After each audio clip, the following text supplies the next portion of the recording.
Merci de votre fidélité à Télépacifique. Vous suivez une nouvelle édition de la rubrique L'interview. Nous allons aujourd'hui parler de développement d'Haïti, avec un ouvrage à paraître la semaine prochaine qui sera signé par l'économiste Edzer Émile qui a trouvé 20 bonnes raisons de le prouver. Bonsoir Edzer.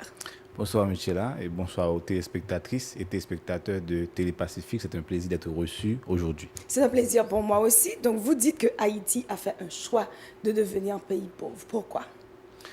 Parce que je pense que les résultats que nous avons aujourd'hui, c'est à partir des choix que nous avons faits. C'est à partir de nos comportements. C'est à partir de la façon dont on a fait les choses, la façon qu'on a géré le pays, la façon qu'on a géré nos revenus, la façon qu'on a géré nos entreprises, la façon qu'on a géré nos écoles. Donc je pense que c'est quand même assez volontaire et d'être à un certain moment se retrouver dans une situation de pauvreté. Mais ce n'est pas une situation qui est définitive, mais une situation temporaire qui peut être meilleure demain. On peut sortir de ce schéma, mais aussi ça peut être plus grave si on ne prend pas des mesures qui s'imposent. Donc je crois que c'est quand même important de se responsabiliser. Pour moi, cet ouvrage, c'est un appel à la responsabilisation haïtienne pour dire qu'effectivement, il y a eu des gens de l'étranger qui nous ont colonisés, qui nous ont exploités, etc., qui nous ont fait du mal, mais en même temps, nous avons une responsabilité par rapport à la situation dont nous nous retrouvons aujourd'hui. Et je crois que cet appel va nous permettre quand même de prendre conscience, mais surtout de dépasser cette situation pour aller vers l'avant et peut-être changer ce qu'on a aujourd'hui. Dans cet ouvrage, vous présentez 20 bonnes raisons de le prouver, mais est-ce qu'il n'y a que 20 raisons? Non, en fait, selon moi, 20 raisons, c'est 20 raisons principales. Ça veut dire que on pourrait trouver d'autres, on pourrait aller jusqu'à 25, on pourrait aller jusqu'à 30, et ça va dépendre. C'est sûr que je vais attendre, et mes lecteurs, c'est sûr, ils vont trouver d'autres raisons et qui peuvent être considérées, ou encore beaucoup moins de raisons. Mais quand même, j'ai voulu choisir un chiffre quand même et pour regrouper les principales raisons et qui m'autorisent à faire cette déclaration, à faire cette affirmation. Mais écoute, on est en sciences sociales, c'est tout à fait relatif, c'est tout à fait discutable. On peut prendre le contre-pied, on peut être d'accord, on peut ne pas être d'accord. Mais l'idée, c'est que j'apporte une contribution par rapport à cette réflexion pour comprendre la situation. Mais je dois dire aussi que le livre essaie de rester dans un schéma post-Duvalier. C'est-à-dire que je ne m'intéresse pas dans l'ouvrage à parler justement de tout ce qu'on a fait en 1804, tout ce qu'on a fait sur Boyer, etc., sur Salomon. Mais c'est quelque chose qui est inscrit dans un contexte des 30 dernières années avec les choix politiques, les choix économiques, les choix environnementaux, les comportements des gens, de la classe moyenne, de la classe politique, société civile, secteur privé des affaires. Donc pour moi, c'est l'ensemble de ces choix que je mets ensemble. Et quand je dis Haïti, donc Haïti, c'est pas Haïti en tant que pays, mais c'est Haïti en tant que cet espace qui regroupe tout le monde. C'est l'ensemble des choix de tous les secteurs, tous les citoyens qui quand même nous conduit à cette situation difficile aujourd'hui. Il y a une responsabilité collective et de la part des dirigeants et de la part de la société civile. Absolument. Et pas seulement la société civile, mais aussi le secteur privé des affaires. Oui, privé des affaires. Et l'école. Voilà, c'est quand même... Et il ne faut surtout pas accuser les gens. Mais en quelque sorte, prendre conscience qu'on a chacun une part de responsabilité dans ce que Haïti est devenu aujourd'hui. Un petit tour dans le livre. Nous allons à la 8e raison. Il ne faut pas dévoiler toutes les raisons, bien sûr, parce que vous allez signer le livre. D'ailleurs, la semaine prochaine, c'est le 19. C'est le 15, le mercredi 15 novembre, entre 4h et 8h, à l'hôtel Marriott. Et on aura la vente signature. Je veux parler du prix, c'est ça? Oui. Le prix, c'est à 1250 goudes. Mais pour les étudiants, il y a un prix spécial et de 750 gouttes. Donc 750 gouttes, c'est déjà 500 gouttes moins cher par rapport au prix normal du livre.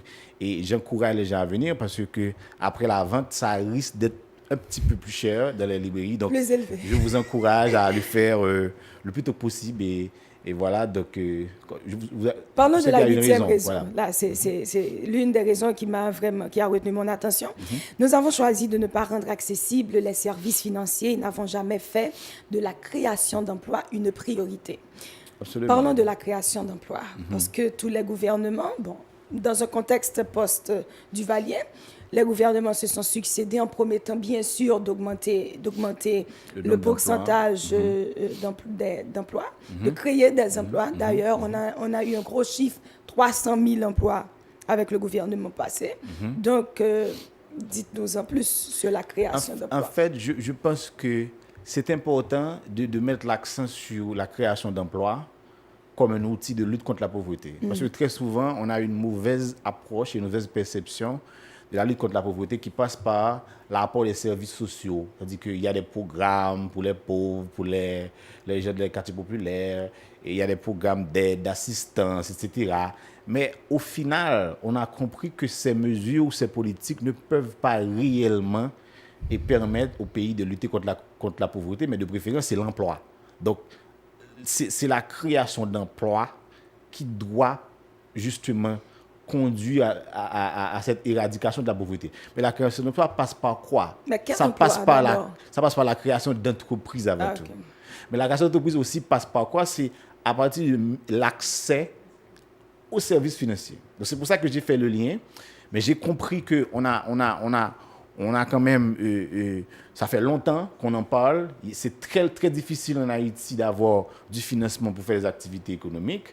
Mais on reste à complaindre, à en parler, mais il n'y a jamais eu de solution. Donc les taux des banques, les taux des microcrédits, les difficultés qu'on a, même pour le niveau des entreprises et d'État, ça reste extrêmement difficile et ça handicape, ça empoisonne même tout le processus de création d'entreprises.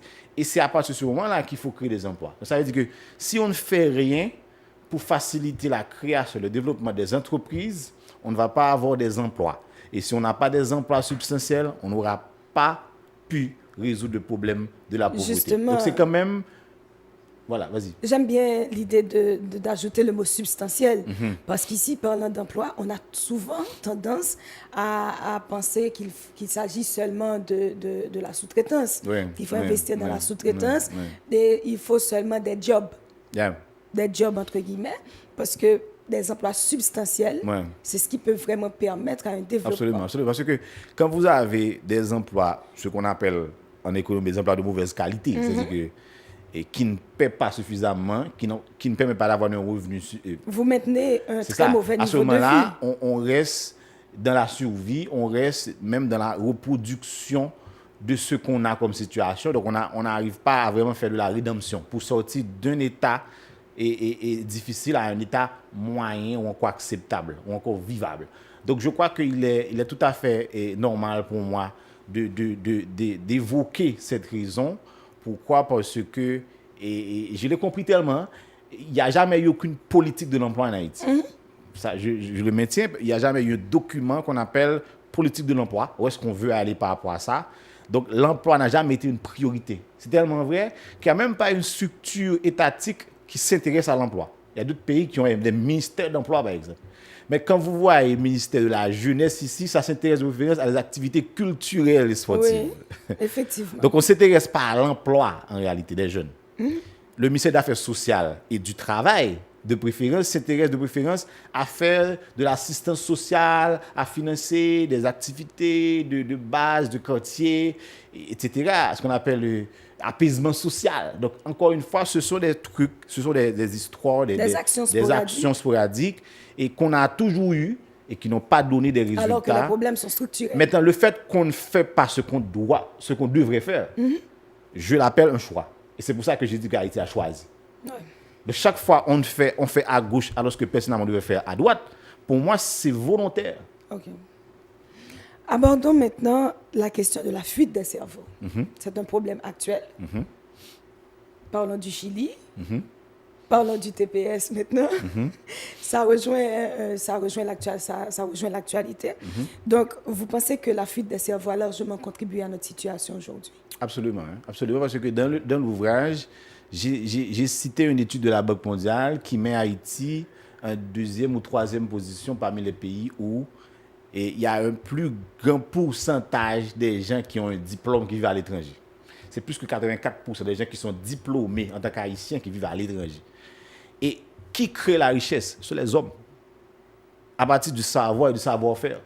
Donc, quand on forme des gens avec une université d'État privée, on dépense de l'argent pour les former, après ils se retrouvent ailleurs.